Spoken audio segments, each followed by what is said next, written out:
So it's no big shocker that we're standing in this bookstore instead of going home. Dad is drawn to this kind of stuff. The dark, the sinister, the ghostly. I prefer beakers and test tubes to gravestones and mausoleums. Science is predictable, comforting. It's something you can see, hear, touch, and smell.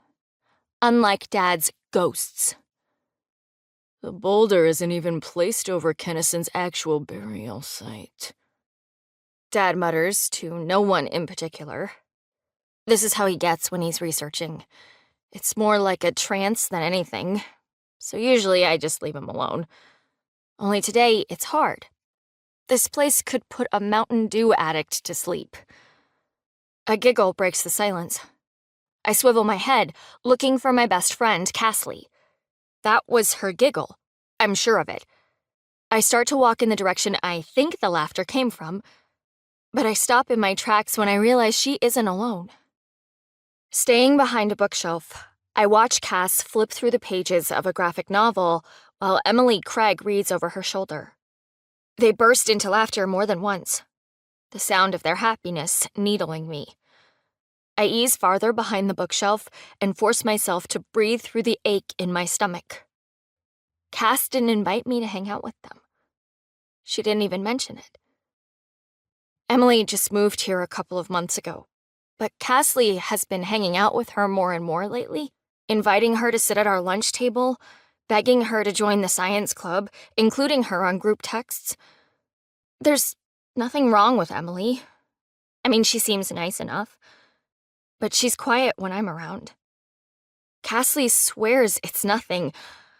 I'm not so sure. I guess I get it. Emily and I don't have anything in common. She's into stuff Cass and I have never been into before. Makeup, hair products, clothes.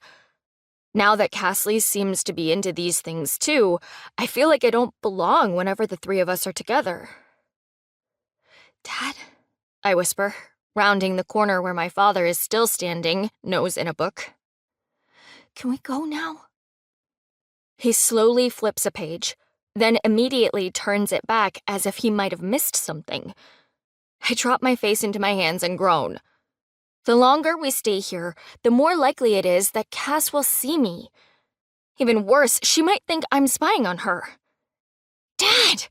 I hiss louder, ignoring the pointed stare of a man shuffling past. "I have to work on my science fair project.